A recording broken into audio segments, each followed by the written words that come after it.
There are nights when the noise doesn't stop. The phone buzzing, the screen glowing, the neon city bleeding its pulse through the windows. Conversations stack one over another. Quick texts, surface pleasantries, little exchanges that mimic connection but never touch it.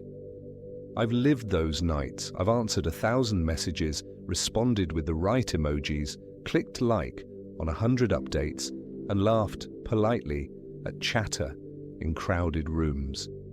And then I've gone to bed with an ache in my chest, unable to name the last time I actually felt understood.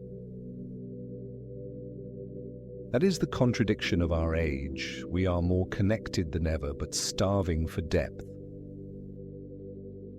I know the sting of that hunger. I know what it feels like to scroll endlessly, hoping the next post, the next message, the next ping will finally settle the ache.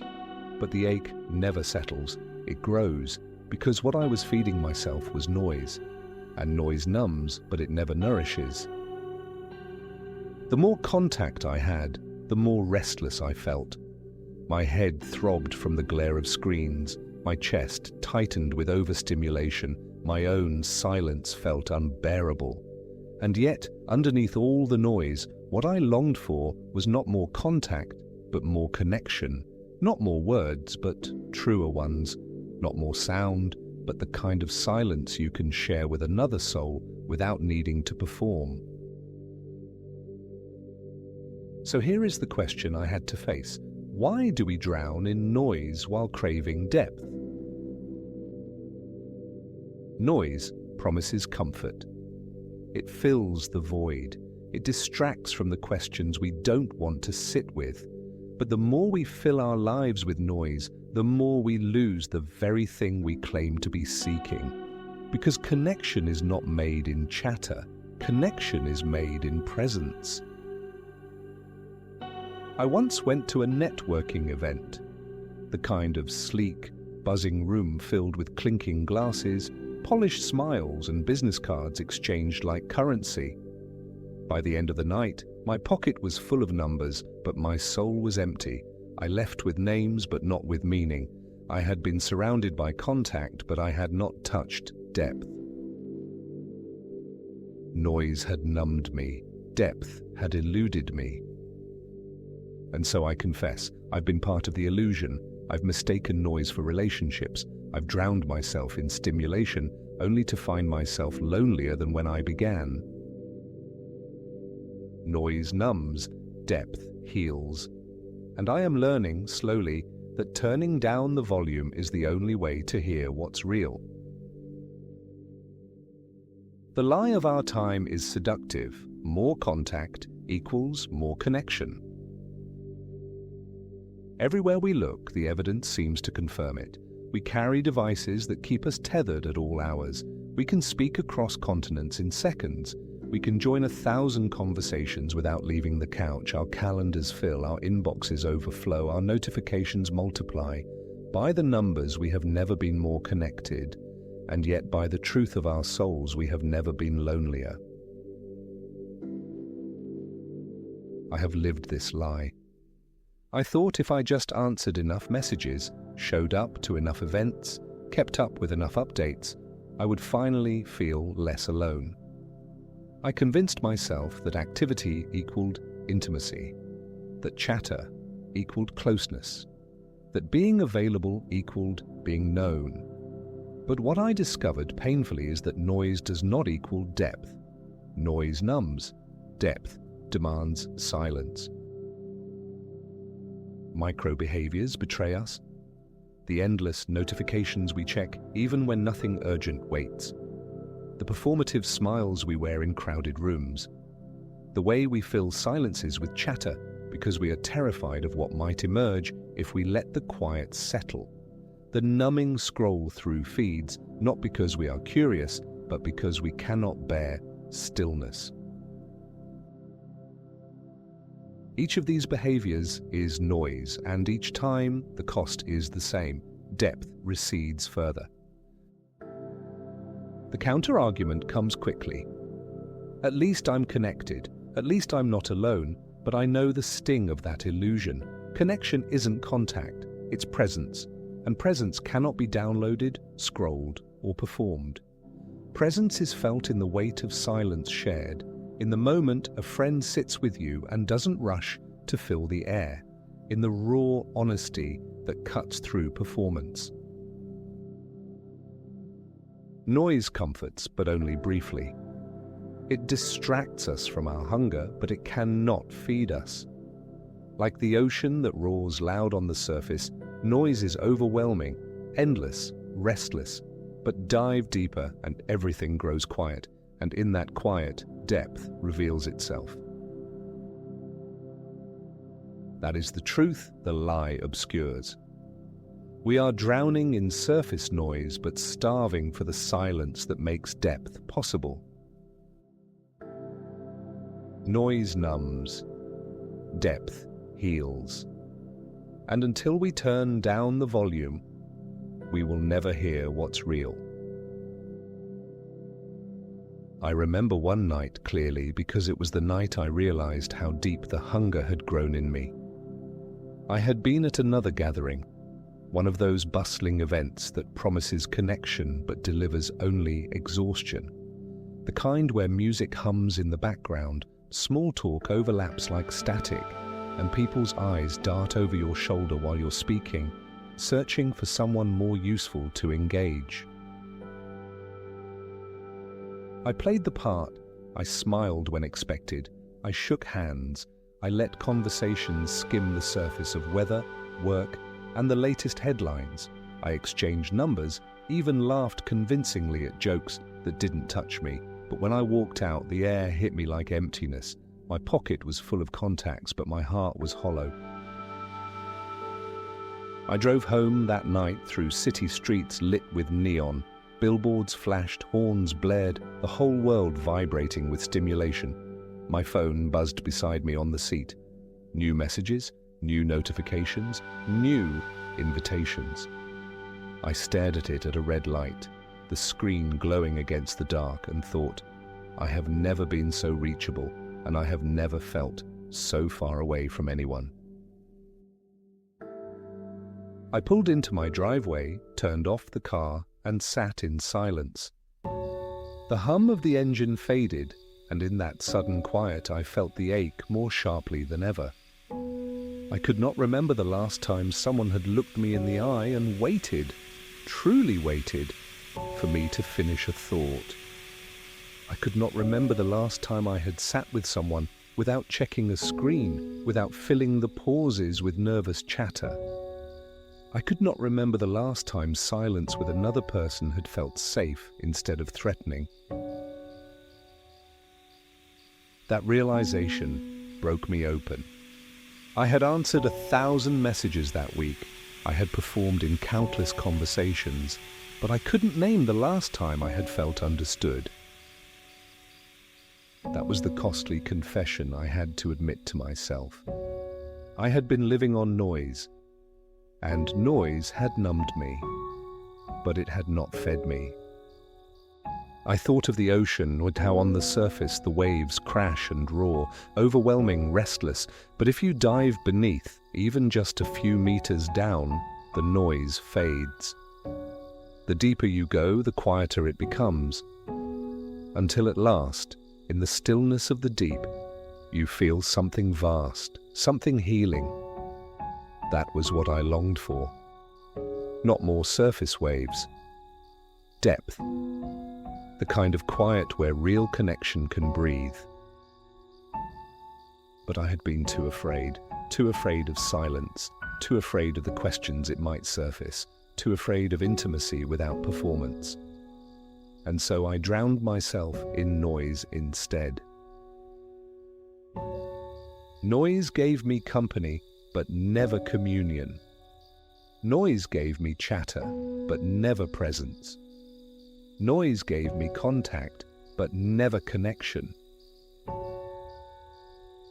The longer I sat with that ache, the more I saw the lie unravel. We are told that constant connection is the cure for loneliness, that the more contacts we have, the safer we are, that the more conversations we maintain, the more alive we feel. But the truth is harsher. Constant contact can deepen loneliness because contact is not connection. Noise numbs us, but depth heals. And depth requires something noise cannot offer: silence. This was the philosophical turn I had resisted for years. I thought silence was absence. I thought quiet meant emptiness. I thought stillness was dangerous, that if I sat long enough in it, I would be swallowed by loneliness. But the opposite proved true. Silence is not absence. Silence is presence. It is the space where truth finally has room to emerge. Think about the last time you felt truly seen. Was it in the middle of chatter? Or was it in a moment when words fell away, when someone simply sat with you, unhurried, unperforming, unmasking? Depth is not made of noise. Depth is made of stillness, of patience, of the courage to let silence linger until what is real can surface. Our fear of silence is what keeps us shallow. We think if we keep talking, keep posting, keep buzzing, we will prove we are connected. But all we prove is that we are afraid. Afraid of being left with ourselves. Afraid of discovering that what we offer beneath the noise might not be enough.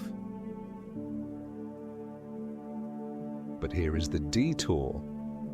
Silence is not your enemy. Silence is how depth breathes. I see now that the conversations I remember most are not the ones packed with words, but the ones marked by pauses. A friend who sat across from me, quiet, listening, not rushing to fill the gap.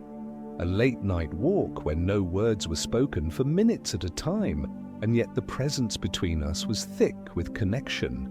A moment of grief where someone simply stayed beside me in silence, and that silence spoke more than any words could. Depth demands the absence of performance.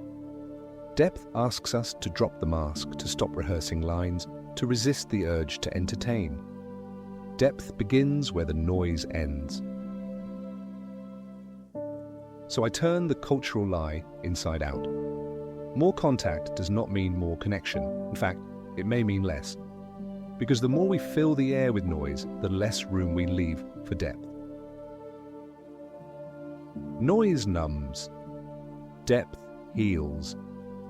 And until we turn down the volume, until we make peace with silence, we will never touch the connection we are starving for.